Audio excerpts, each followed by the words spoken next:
make an anchor. And what you want to this mesh on this concrete wire, concrete reinforcement wire. I'm gonna alternate my cut up. These wires in half instead of a whole length. It's a little harder to bend, so you might have to use.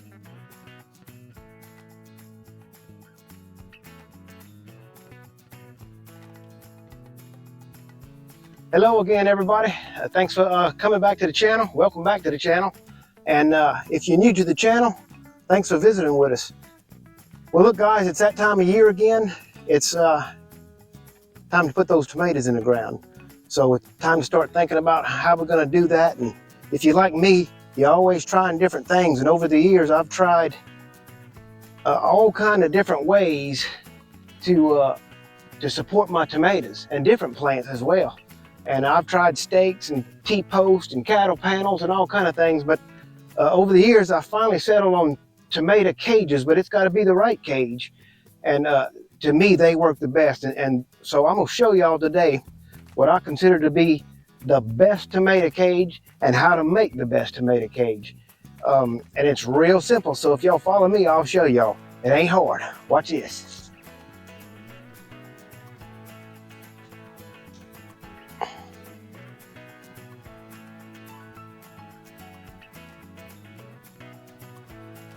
There it is, guys, the best tomato cage you've ever seen, and I'm going to show you how easy it is to make them. You gotta be kidding me. Get that out of here.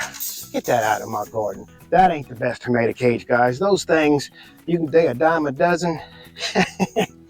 Those things are a dime a dozen, folks, and they don't hold their own weight up. So here's what it is. Here's the real ultimate tomato cage.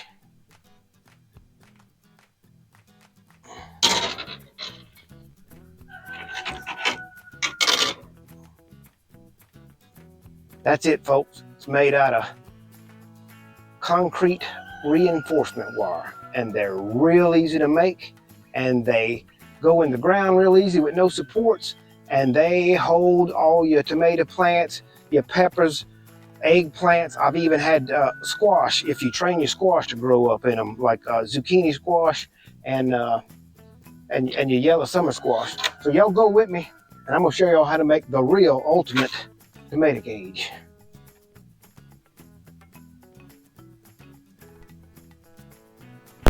Okay, guys, what we're gonna need, or what you're gonna need, is some plain old concrete reinforcement wire. You can use scraps if you got it. If you want to build a bunch of these, you can buy a whole roll. They come in a 150-foot roll, and or maybe you know some people that that has some short pieces, or you know, some of these hardware stores, some of these local hardware stores will cut you some to length. But that's the important thing that I'm about to show you. You need to know what length you need to cut these and how to cut them. That's the first thing you need to know. So I'm going to show you that. Take your concrete reinforcement wire, and I got it on a piece of white canvas so you can see what we got. You can cut it with either some good heavy-duty pliers, or you can use some bolt cutters, whatever is easier for you. But the first thing you got to do, don't even worry about what's on one side here. You need to make sure that you have 7 full squares. That's the key to this. All right, guys. I tried to film this a different kind of way, so I had to mount my camera. You're going to take your concrete reinforcement wire, and you're going to count out 7 full squares on that mesh, and on that 8th square, you're going to cut your wire. See if you can follow along with me. Watch this. I'm counting out 1, 2, 3, 4, 5, 6, 7, 8. On that 8th square, cut your first one in half. And then alternate your cut to leave one long piece on each side like this. I hope y'all can see that. I'm gonna alternate my cut.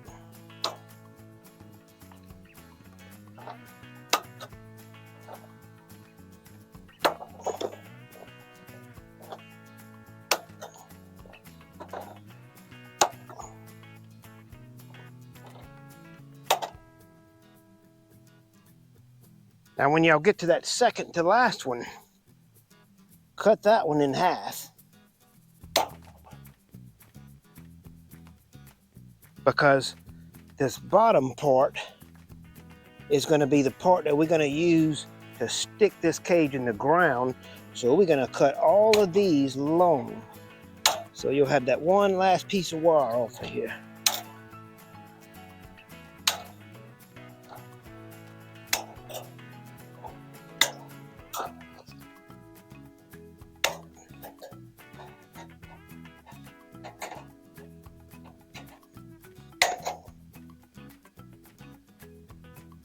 Be careful if you got this wire rolled up, because it'll spring back on you.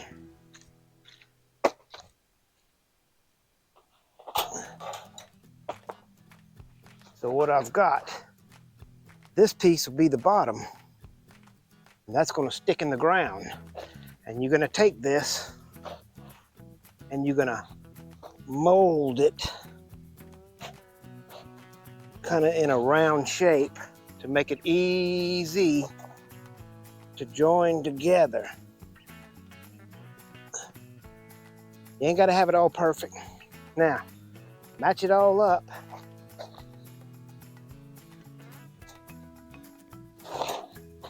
And you can take one and bend it around.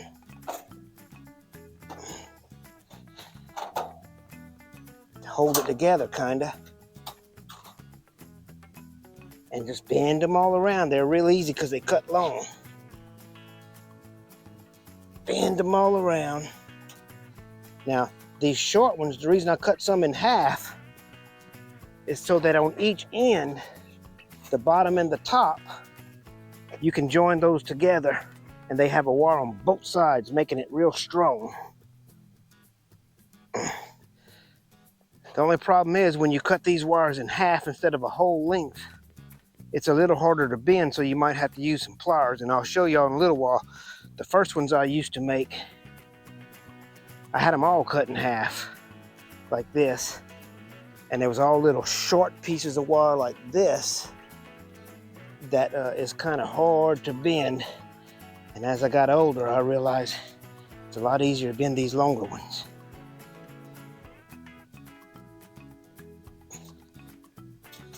So what I'm saying is, you could have made all your cuts straight down the middle of that 8th section. You just had some short pieces of wire to work with to bend, like these two are. And if you got arthritis in your fingers or anything like that, it makes it hard to bend them if they're short. Now you could have used bolt cutter to cut all this with too. So this is what you end up with. I don't know if y'all can see that, but I'll get that camera here in a little bit and we'll show you. Okay guys, that's the finished product. That's what you end up with.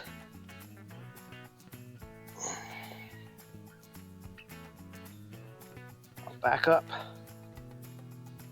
If you can see that, maybe get it in a different light. There we go. Now,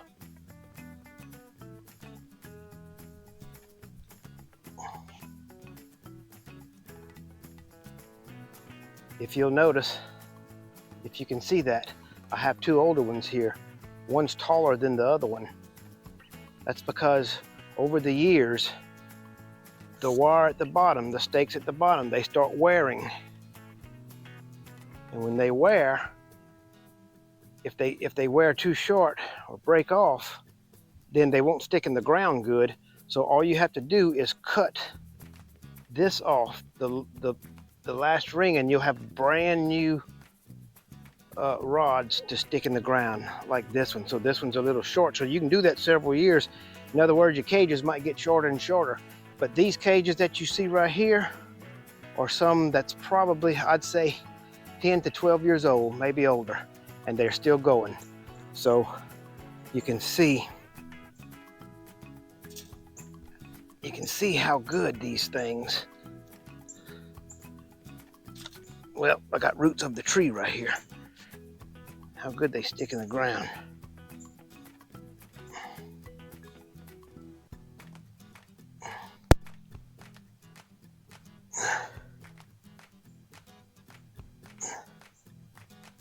And you can use these things when they stick in the ground, they ain't going nowhere. I just wanted to demonstrate that these will also fit over a standard 5-gallon bucket.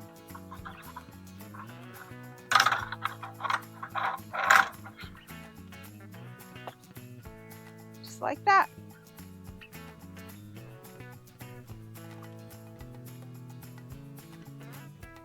See, it fits on the outside of the bucket.